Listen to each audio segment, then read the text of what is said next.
Okay, let's get started. So this is getting started on your AWS migration journey.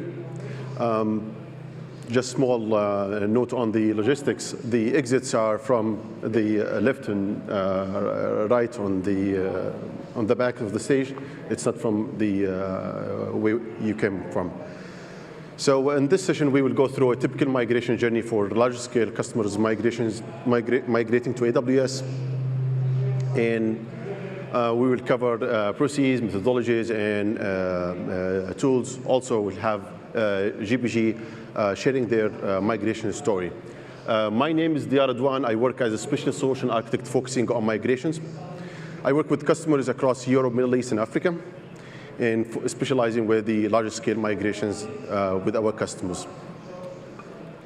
I'll be happy to and pleased to share the stage with Dean North. Dean is the head of IT infrastructure in GPG. So when we work with customers trying to understand their migration drivers, we find that every single migration is unique, but they're sharing common migration drivers. Most of the drivers are the agility and developer productivity, and this is availing the resources to the developers so they can work fast, develop more, and getting business value to your customers. And you'll hear from Dean today around their journey and how they achieved better deployment speed and response time. And this is contributing to the digital transformation journey for the customers. And also, some customers have dead center consolidation. So if they are having some lease contract that is going to expire and they don't want to renew it, they can have dead center consolidation. And most of these things results with the cost reduction. And it used to be cost reduction discussions years back, but now it's more into driving the business value and how customers can get the benefits of the cloud on the migration journey with the digital transformation.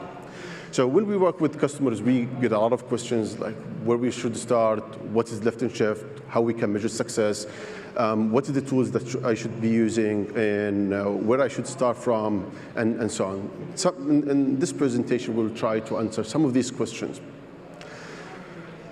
So across the verticals that we work with in different domains, we'll try to build the foundational capabilities for the customer that we're working with.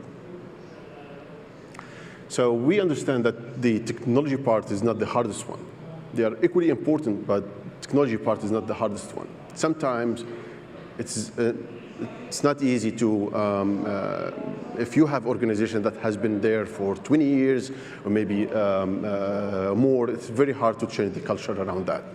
So what we do is starting with the people pillar here and try to create a cloud center of excellence or we can call it blended teams, and these are one single business leader and someone from development, someone from infrastructure, from operation, from security, and they can work together on some project and achieve some success so they can be a role model inside the company. Also, it's very important to have a communication plan across the board. So everyone inside the operations, inside the company, know exactly where they're heading to, why they're doing this, what is the cloud strategy, and how they are going to move. Because large-scale migration and moving to the cloud, it's not a small project that you need 10% of this person and 50% of this person. It needs commitment across the board. Next is the process side or the process side. So from business perspective, you'll still do budgeting, but the budgeting would be different in the cloud because it's a variable expenditure, and also it will be a pay-as-you-go. And also from technical side, you have things like provisioning process, monitoring, backup, and these procedures. So we work to adopt these procedures. We don't change them all, but we adopt them to the cloud. And finally, with the technical part, we focus on the landing zone where the workloads will be landing, make sure that you achieve the compliance that you should have from restrictions. You can have the accounts, also the direct connect, and so on. So working with hundreds of customers with large migration scale, we have the Migration Acceleration Program. And that starts with small assessment on your left side. So the assessment is understanding where and what is the capability that the customer that we're working with have, and what is the gaps that they need to build on before moving to large scale migration.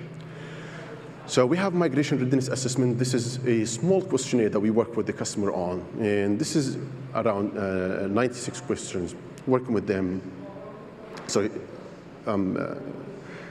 69 questions, sorry about that. So and they are aligned to the cloud adoption framework. And cloud adoption framework is focusing on different perspectives, like the people, business, platform, security, and governance, and make sure that we're covering all aspects of the organization. And working with the customer in this phase on rapid discovery, so they can come up with the business case that they can present and they can be convinced with. And the next part is migration readiness and planning, which is MRP. And you'll see different eight work streams. They are dependent on each other. So if you're trying to come up with the migration plan, you cannot have the migration plan without having full discovery. You cannot have the operational model created without having the security and compliance. So these work streams are very important to prepare the organization before moving to the next level. Once you have this foundation, it will be easier to go through workload by workload and either conduct that by yourself as a customer or get our help from professional services or our competency partner. So every workload will have its own cycle, its iterative cycle, discover, design, build, validate, and do the cutover, and then iterate on that and do the cost optimization, jump into the next workload, and so on. So when working with large-scale migrations, thousands of servers, you'll not rely on only one tool that you can that can work with every workload that you have. So we have a lot of marketplace tools that covers the different stages from inventory to validation. So going through the application dependency mapping and so on. And we will go through the AWS migration services like the database migration service and also data transfer services that we'll cover here. And also you need to have a single instance where you can look at and see the progress of each migration of the workload that you have. So this is why we have the AWS Migration Hub that collect from different partners and different AWS solutions the progress of each workload and data transfer, which is very helpful. So looking at the application migration patterns, start with the discovery and assessment, and you have different options there. So the first one is rehost. So rehost is a small word for lift and shift. So you take the workload as is and move that to AWS, two fashions, either in automated way or if you have some specific configuration that you need to apply with, it will be manual way, but it will take more time. And then a replatform, which is lift and reshape. So you have, imagine that you have a LAMP stack, for example. So with LAMP stack, you will have MySQL, so you can have drop-in replacement for a managed service like Aurora, so you don't worry about the backups and the scaling and so on. So you have small change in your application, and then you rely on managed service. So this is sort of free platform. And then comes the repurchase. So if you're relying on third party or some application that you work with in on-premise, so you can take that from a SaaS provider or from marketplace. So think of that like Splunk. If you're running Splunk in your environment, then you can get that from marketplace, or you can take the SaaS solution. And then comes the re-architect.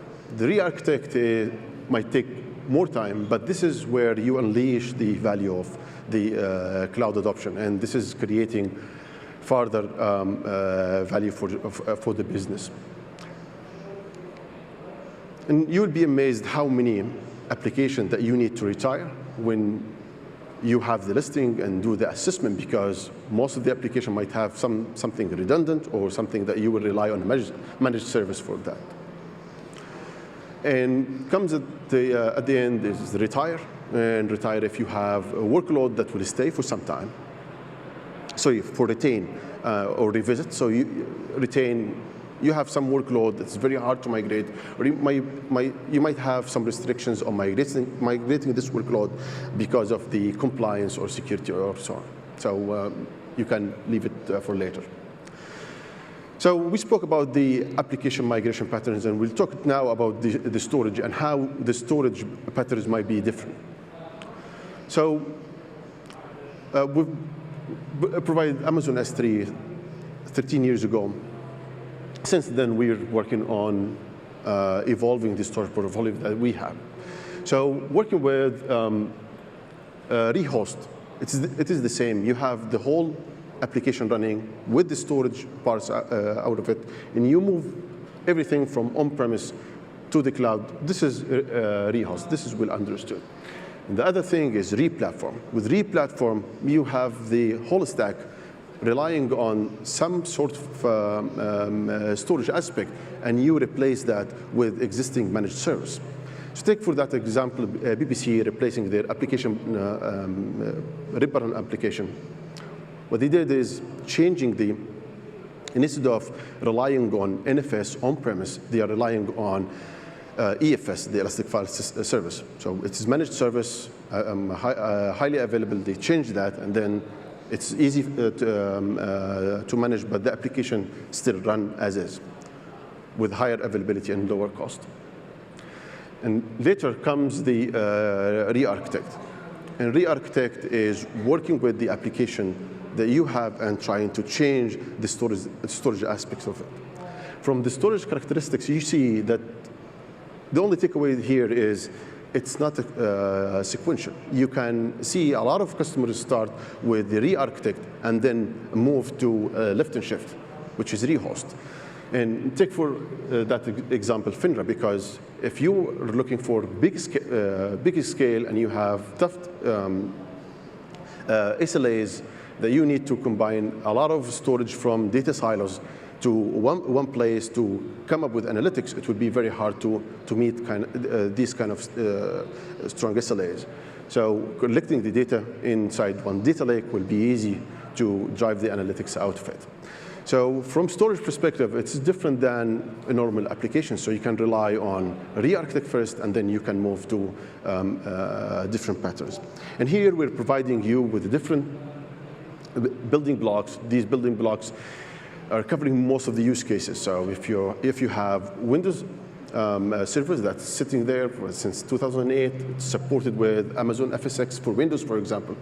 The beauty of it is it's running on Windows, so it's supporting Active Directory, LDAP, and so on. And with the S3, we have the S3 Glacier Deep Archive or Glacier. So this is the deepest, the coldest glacier that you can think of. The retrieval time is 12 hours. But what you get from the cost is $1 for terabytes of data. So it's a different option that you can rely on if you have all tapes that you want to get rid of. Some customers might see the portfolio for the storage is overwhelming. But it boils down to these 5 questions. What kind of data and where the data is going? Is it one time or continuous? Also, is it one-way or bidirectional? And how much data you have and how much time do you have? And what about the WAN links that you have? So if you answer these questions, it would be easy to pick one of these storage or data transfer services that you can rely on. So network-based services, and we'll dig deep inside the network-based services like the Direct Connect or S3 Accelerate, and then online managed data transfer service. So if you've been in this room, you heard about Kinesis Firehose. So this is for streaming data. So if you have CDRs or web clicks and you want to change that directly to move that directly to AWS, you can do that. Also SFTP. SFTP is managed service for SFTP service. And a lot of healthcare customers financial rely on this, so it's managed service as well. We'll talk about data sync in details, offline data transfer, and hybrid storage. So let's talk about the S3 Transfer Accelerate. and direct connect, of course. Direct connect is really what the name is. It's giving you a link that you can connect with your data center or your coloco, either through working with the partner or directly with AWS, and it gives you consistent network service, so you can rely on that for data transfer. The next thing is Amazon S3 transfer acceleration. So instead of uploading the files to S3 in a region, it might take a little bit longer for your customers. You can rely on the acceleration, and then it uploads the file directly to the edge location that's nearest you. You don't have to change any code. It gives you 6 times performance increase. At the same time, you don't have to change the code. You change the endpoint, and that's it. You don't have to change anything there. So what happened with the active data that you have? You might have a filer, and this is running NFS, and this NFS is having continuous changes inside your on-premise. So this is where the data sync comes in place.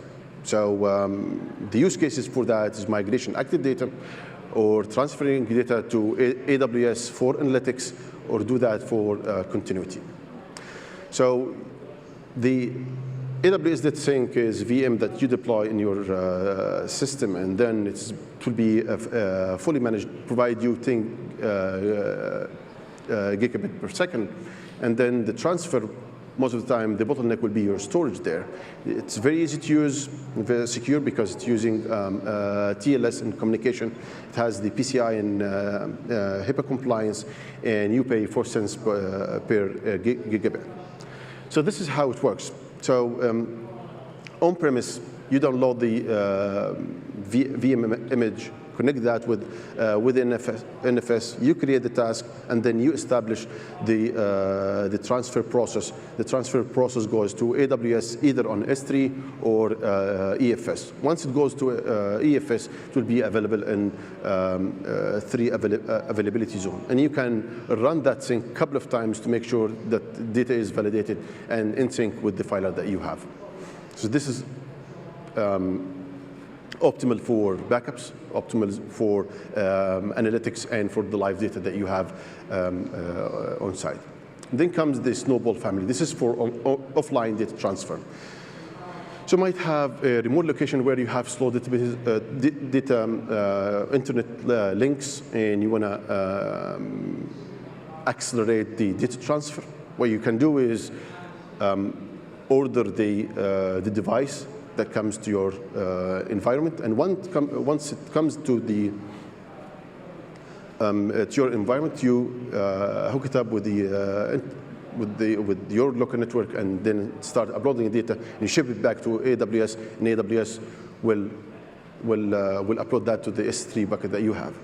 So we have also the Snowball Edge, which is can have optimized for compute, so you can have some processing happening as you digest the data inside. So this is helpful for oil and gas, for some healthcare, and where you have some remote locations. So the traditional AWS Snowball allows you to have 80 terabytes. So if you have, it comes in a rugged device that survives the shocks and the baggage handling and the transfer. And you have AWS Snowball Edge, which allows you to have some computing processing, so it's compliant with EC2, so you can run some Lambda on the edge for data processing.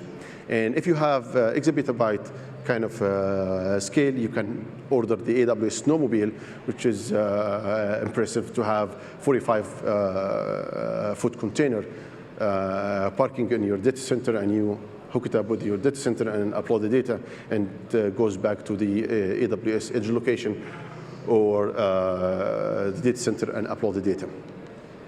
And then comes the hybrid storage, which is AWS Storage Gateway. So you have the on-premise family, on-premise environment. And on-premise environment, you have traditional protocols that you know, the NFS, SMP, iSCSI, or you have virtual tape library, and you don't want to change anything inside your application. So you don't want also the to reformat the iSCSI LUNs that you have. You want to just rely on the existing information and transfer these data to AWS. So also you deploy the VM for each AWS storage family, and then it will take the data and map that to AWS environment. Either it goes to Amazon S3, or Amazon EBS for the volume, and Amazon Glacier for the VTL. So it will be drop-in replacement for VTL if you have a tape library. So with the file gateway, you can deploy the VM inside your environment, and whatever goes inside this VM will be available on S3 map there, and it will be transparent for your users. Also, the volume gateway is providing the block storage. So if you have running iSCSI, you don't have to change that. You don't have to format it. You don't have to get any new LUN IDs or anything. But you put the volume gateway in front of the existing iSCSI LUNs that you have, and then it will copy that and make that sure that it will be in sync with EBS in AWS. So it's good for transferring volumes to AWS for backups or for business continuity, or maybe for some workloads that can have a little bit of downtime. The tape gateway is a drop-in replacement for the VTL. So if you have tape library sitting inside your data center and you want to get rid of it, you can still use the same software that you use for backups. And you point the backup software that you have to all of the tape gateway, and it will use that as a tape library and put all the data to AWS in Amazon Glacier. So let's talk about database migrations, because this is one of the critical parts there. So there are three types of the project that the customer work with. So lift and shift, you have existing database and you want to take this database as is and move it to AWS, or you start with a fresh project and then you can use some cloud native applications or other databases, and then maybe you can rely on other service for gaining insights or getting more information and analytics out of it. The focus here would be lift and shift while we're talking there. So if you look at the portfolio that we have, you see that we are providing the developer the best choice for purpose-built databases. Depends on the use cases that they want to utilize. So you don't have to compromise on performance, whatever the use case that you want to use. So with the relational key value, document, and in-memory graph, and time series, and so on. And also the managed services for Amazon RDS. And what customers are doing, moving from Oracle or SQL Server to RDS, maybe Aurora, if they want to monetize their applications, moving to DynamoDB for non-relational databases, and also DocumentDB, and also for warehouse, moving to Redshift and EMR for analytics and getting insights with the QuickSight or Elasticsearch. So we have AWS Database Migration Service. The Database Migration Service is helping you to migrate data between your on-premise and AWS, so you can migrate between database engines as well. We have the schema conversion tool, which is a standalone tool that you connect with the source, connect with the target, and we give you insights around what is happening with this database and what is the effort that you need to take to migrate from one engine to another or from engine to engine. And we will see a lot of use cases that customers are using DMS for. DMS stands for AWS Data Migration Service. And you can have the replication with the near zero downtime. Sometimes you can achieve zero downtime migration. So the use cases that our customer using the DMS and SCT, which is schema conversion tool, is for modernizing their databases, migrating, and replicating them. So with AWS SCT, you can have assessment for existing database that you're running inside your environment. So a lot of customers designed their database 10 years ago, and it's not easy for them to cope with the scale, or they want to get rid of the expensive license or so. So they move to open source database.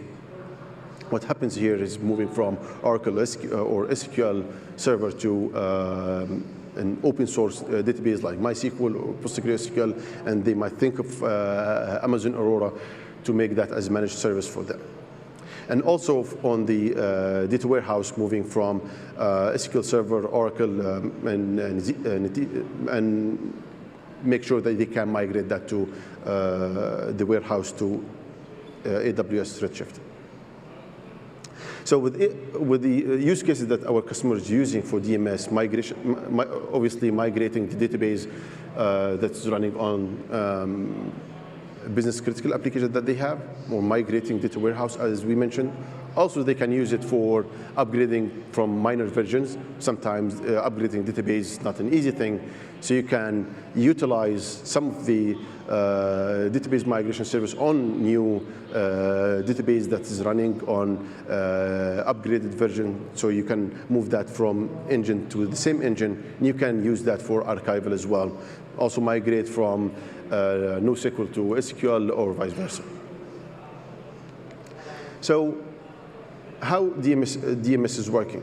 So you have the on-premise database running, and you have the application user. What you can do is start the application instance on AWS console, connect the source and the target database. Once you do that, then you can start the task, and you specify exactly what are the table that you want to migrate, what is the database that you want to migrate, and you can have some filters on the table as well, so you can have freedom of selecting exactly what is the data values that you want to carry over to AWS. Once you do that, then you can switch on the application, do the cutover, and then you're migrated, or you can use these data for additional analytics and run that on time. And then comes the cutover if you wanted to migrate. Some customers, while the purpose of the database migration service is obviously migrating databases, but they're using that for continuous replication and not doing the cutover in the final stage. So what they do is keep the database migration service running to make sure that they have replication between on-premise and AWS database of their choice, or run analytics on the target, so they can spare the existing database for customer workload, and also maybe working with getting some values around data lake and some analytics workload. So I'm excited as you to hear from Dean, their journey around the moving to AWS. Dean?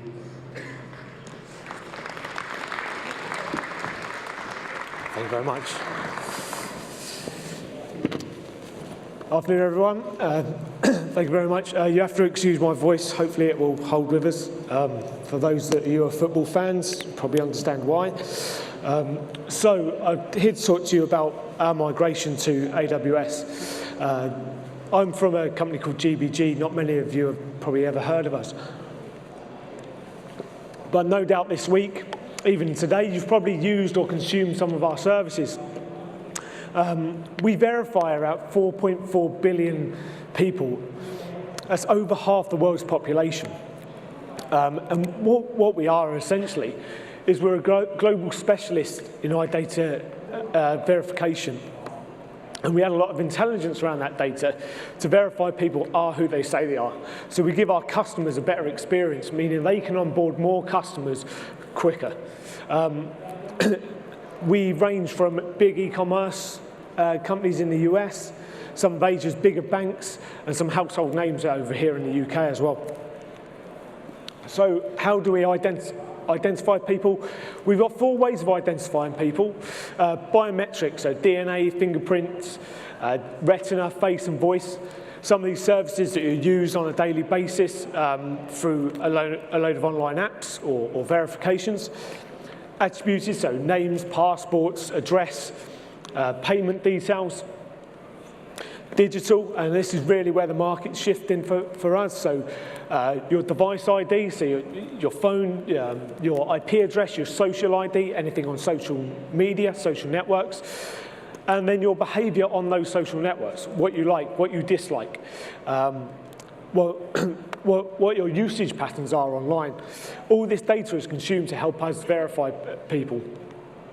So a bit about our application that we moved to AWS. So we had one of our identity verification applications. Now it has to be widely available. It has to be up 24/7, 365.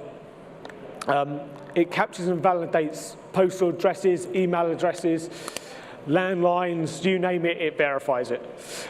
It integrates through an API to a number of our customers. There's also web and batching as well to verify people. And it's a crucial application to many, many of our customers. It's actually a market leader in what it does. So this product may not be business critical to GBG, but it is to our customers. So that makes it business critical to us. Some other application highlights for us. So instant validation globally. So we can check instantly whether data entered is correct upon application, and that's massive for our customers. When they're looking to onboard clients and their customers, having enriched data is critical. Having accurate data is critical.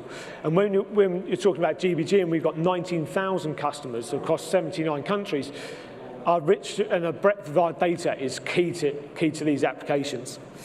Combined data sources. So as I said earlier, we take data from everywhere to give a true picture of someone's identity. And that leads to one of the points later about 360-degree view. So we take information from every source we can reach and possible to make sure people are who they say they are. So we know that we're getting our customers, good customers, onboarded. Just in the UK alone, we reach 1 billion data sources. So just providing us with the tiniest bit of information about somebody, we reach 1 billion data sources to verify that person, and then ask questions back to build a bigger picture. As I said, we use APIs, we use web, and we use batching available to our customers to upload that and verify data.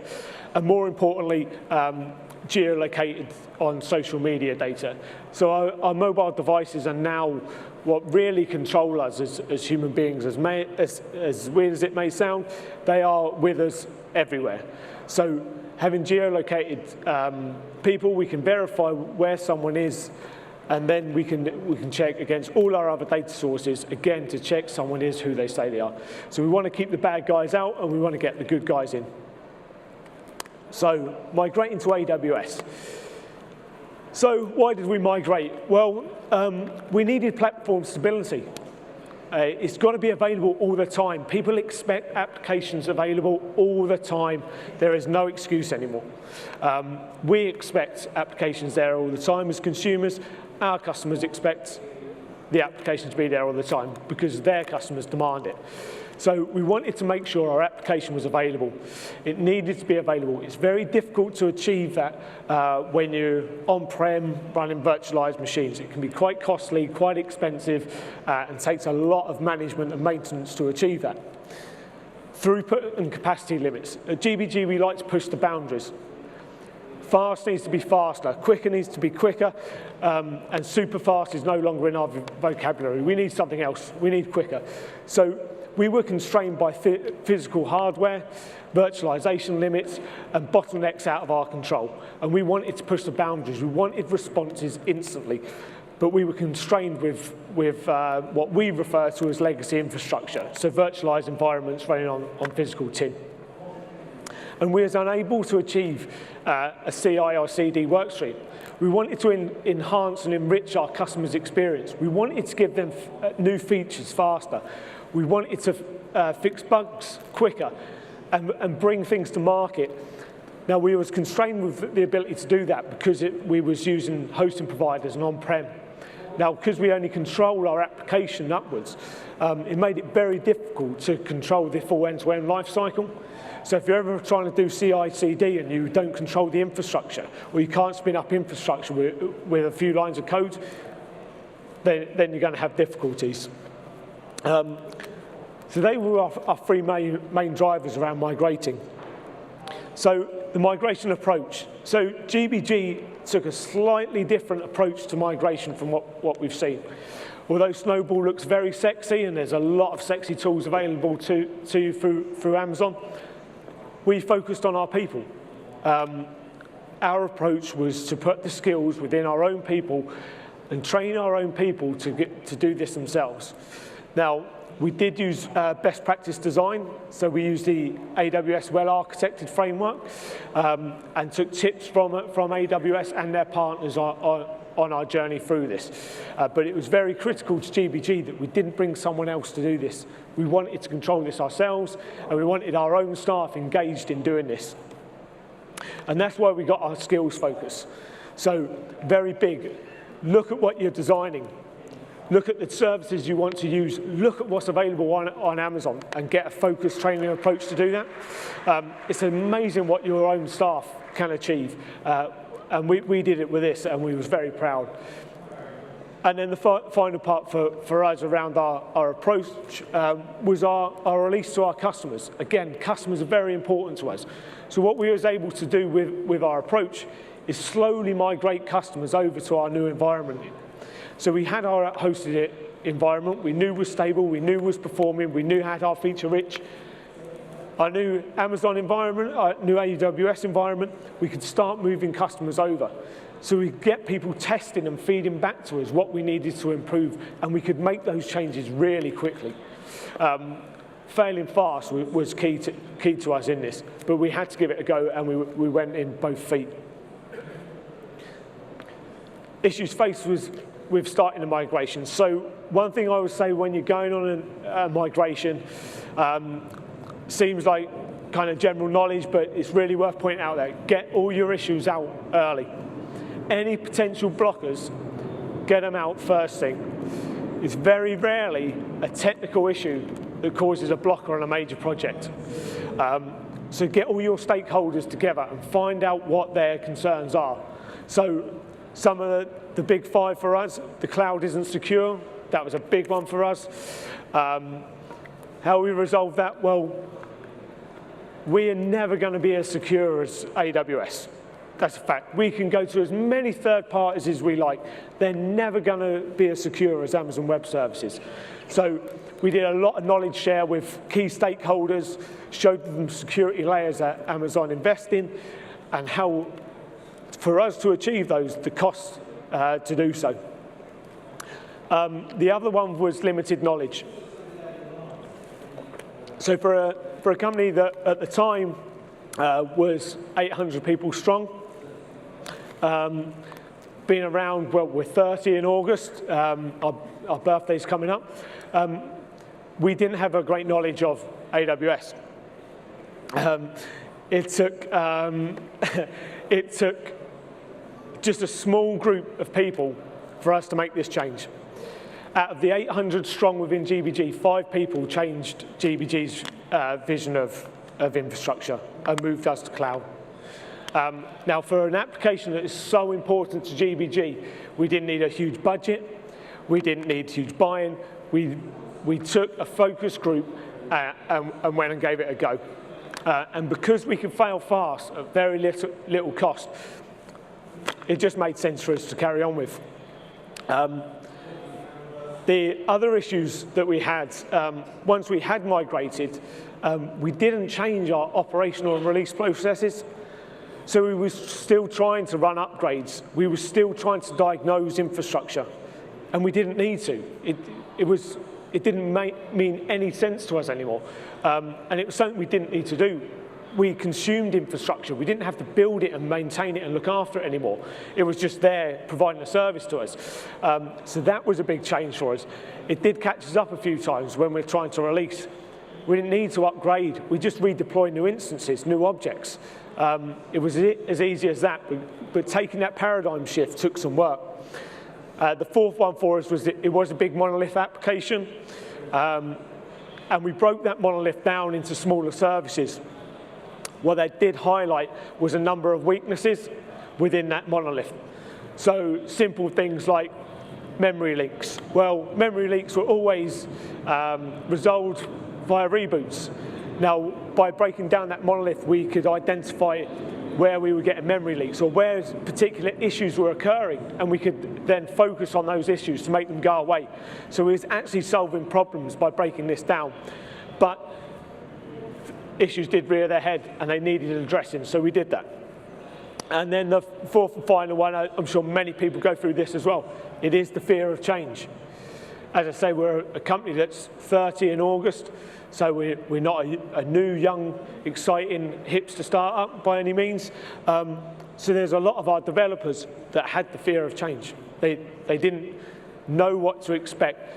Again, through training, mentoring, and giving people the ability to go and develop without having to worry about how they consume a service, kind of took that away. It does take time. It's not an easy process, but it's just giving that time and that freedom of your people to go do that, and your team to give them the ability to go do that, and they will do great things. We certainly found that. So, why we migrated? Well, it goes back to the points earlier. So, platform stability.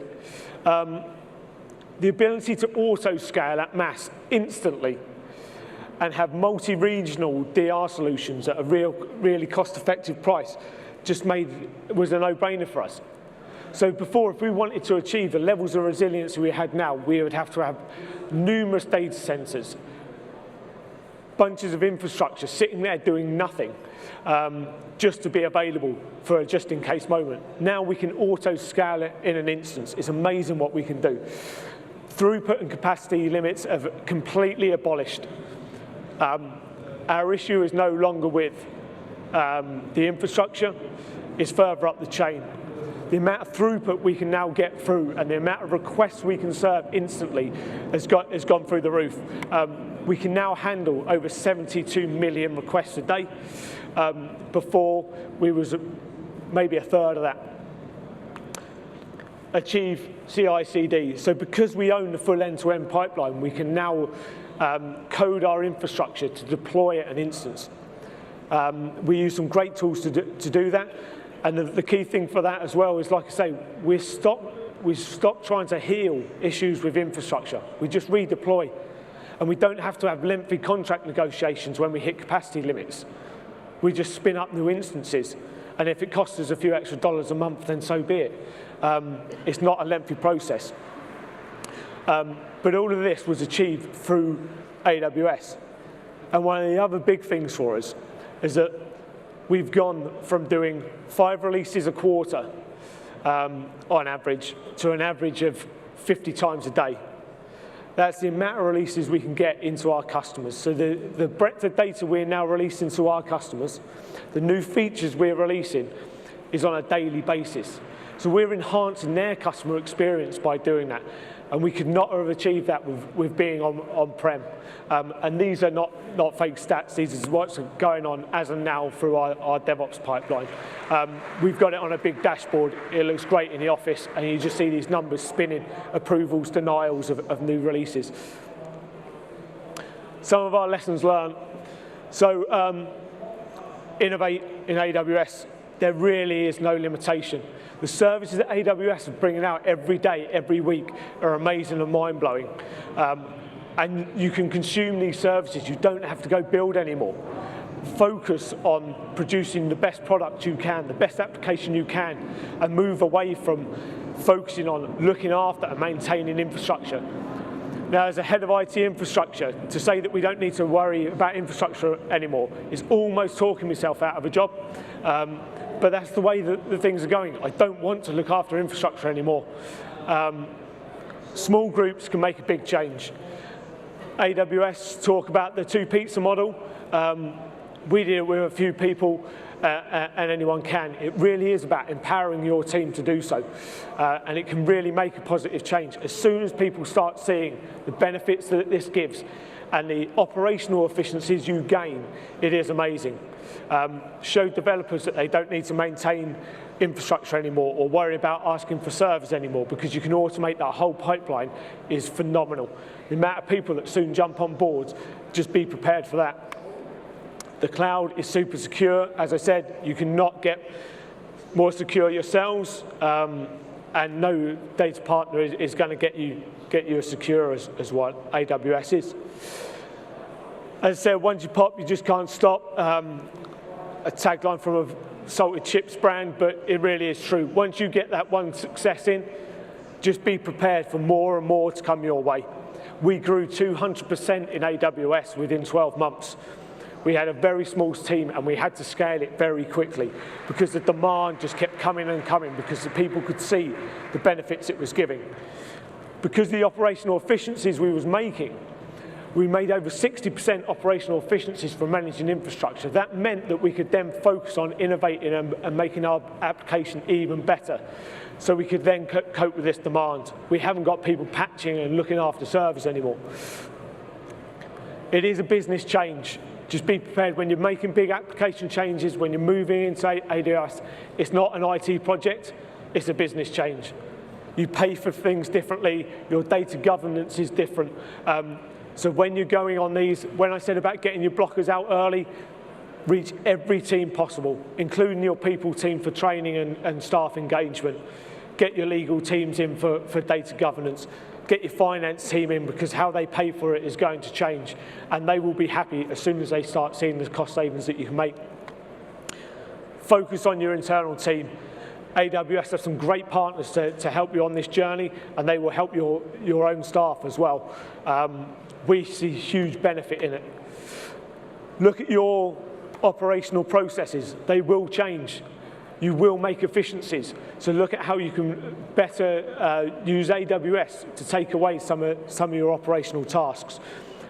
We see some great operational efficiencies. As I say, 60% just of operational tasks taken care of by AWS. Start testing early. It's something that's said a lot. Move all your testing to the left as much as you can. Get it as close to the developers. Fail fast, and then you can redeploy it and you can test again. I would suggest that you do all your testing in chunks, not build it in AWS, migrate your stuff over and then test it at the end. Test in chunks, just really break it down, because you don't want to get to the end after 6 months' work and find a few simple things don't work. So test where you can. AWS gives you the flexibility to do that. You can build and spin up and consume small instances of your larger service and run tests. And then just finally, I know we're on track to getting a beer, so just finally, benefits from us. As I say, 60,000% increase in deployments. We saved over 300 grand a year just by moving one application. We get quicker responses for our customers. We're doing 72 million requests a day. We have happier customers because the application is available, it's there, it's consumed all the time. They love it. They can get more throughput through us. We've been load tested many a times. Another gotcha. And then finally, engaged staff. Our staff love the fact that we're using leading edge technology. You know, it excites them that they are working on technology that is the future as far as they're concerned, and it is driving our business forward. And it's worth investing in them. And ladies and gentlemen, that is it from me. If you want to get in contact, there's my email address. I'm happy to respond to anything. If not, thank you very much, and enjoy your evening. So. Thank you.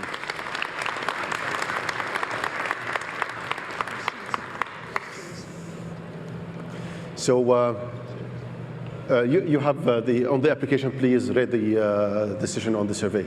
Yeah. Thank you very much.